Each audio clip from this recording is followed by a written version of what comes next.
Tu comptes en parler? Un mot sur... c'est Claire qui en parle, d'accord, très bien. Claire Papy, qui est élue conseillère municipale sous nos couleurs avant, depuis 2 ans, 3 ans bientôt.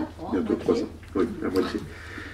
Donc Corinne Prasnotzi qui va vous parler un peu du programme, de la problématique et de ce qui est proposé pour le jour où elle sera conseillère générale, élue à Nanterre. Le 27. On est tous persuadés. Alors, je ne vais pas revenir sur ce qu'a dit Marc, à savoir que l'importance de mener une politique décloisonnée en matière de logement, c'est-à-dire bien réfléchir le logement en liaison avec à la fois l'emploi, l'équilibre dans le territoire, l'environnement. Bon, la santé aussi, puisqu'il y a aussi des problématiques dans les logements existants sur l'air intérieur. Donc je ne vais pas revenir dessus, Marc a abordé le sujet longuement. Je vais juste rebondir 2 secondes sur ce qu'a dit, Augustin sur la politique que mène la région, et juste vous évoquer la réforme territoriale qui est en cours et qui va supprimer cette clause de compétence générale pour les régions, qui du coup auront moins de possibilités de mener ce genre de politique. Donc soyez attentifs à ce qui se passe. En 2012, si la gauche repasse au pouvoir, elle s'est plus ou moins engagée à revenir sur cette réforme territoriale. Donc voilà, il faut espérer que ces marges de manœuvre qu'avaient les collectivités territoriales ne soient pas diminuées par cette réforme. Ce que je voulais aussi dire, c'est que Augustin disait qu'on n'entendait pas parler beaucoup de logements. On en entend parler quand même, puisque on est dans une politique aujourd'hui vraiment complètement axée sur l'accession à la propriété, avec ce slogan qu'Augustin a rappelé, une France de propriétaires. Et peut-être rappeler que ce qui se cache quand même derrière tout ça, c'est une volonté en fait de fonder toute la sécurité face aux aléas de la vie sur la propriété. Et donc ça génère des énormes inégalités vis-à-vis de tous les aléas de la vie, et en particulier de la fin de vie et toutes les questions de la dépendance. On voit que tout ce qui est l'accession à la propriété est de plus en plus inégalitaire. Alors j'ai juste un chiffre. En 2003, on avait 45% des acquéreurs qui étaient des ménages modestes ou des classes moyennes. En 2008, on n'est plus qu'à 30% des acquéreurs. Donc, classe moyenne et classe modeste. Donc cet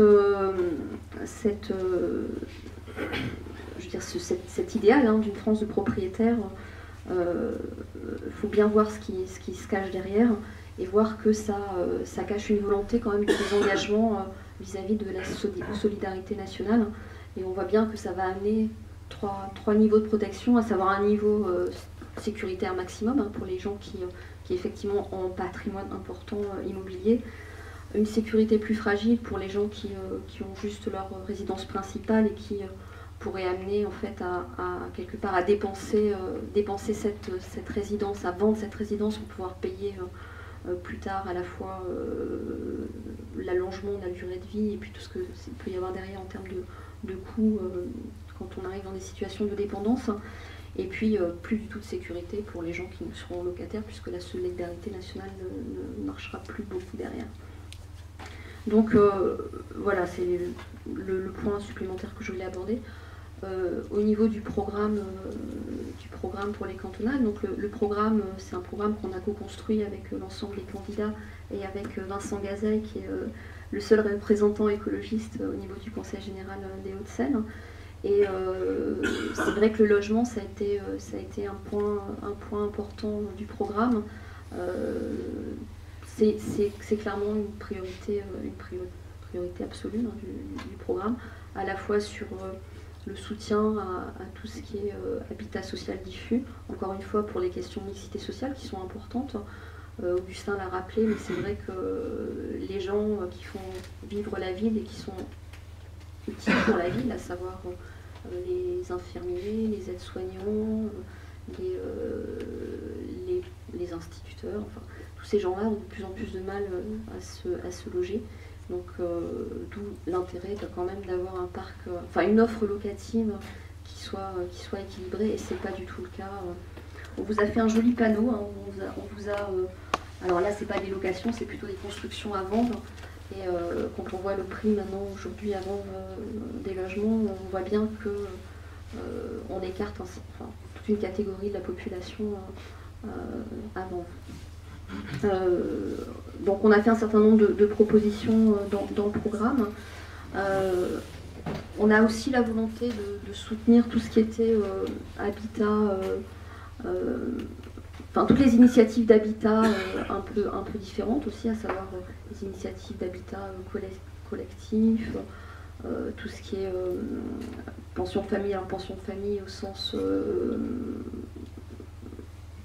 alors les pensions de famille, c'est pas les pensions de famille telles qu'on les connaissait, mais tout ce qui permet en fait à certaines catégories de population d'avoir des logements pendant des périodes plus compliquées.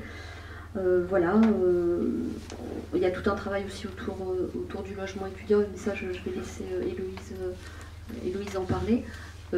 Dans les Hauts-de-Seine, en ce moment, il y a un gros scandale autour du logement étudiant, puisque la résidence universitaire d'Antony est en cours de destruction. Voilà, donc on a fait un certain nombre de propositions. Ces propositions, on a fait une synthèse, 4 pages, qui doit être disponible quelque part, qu'on a distribué dans un maximum de boîtes aux lettres sur Vanves. Et on a l'intégralité des propositions qui sont disponibles à la fois sur le site départemental des cantonales, mais aussi sur les sites des différents candidats, et donc sur notre site de campagne aussi. Voilà, je vais peut-être pas prendre la parole plus que ça, peut-être Marc, je te laisse faire la transition.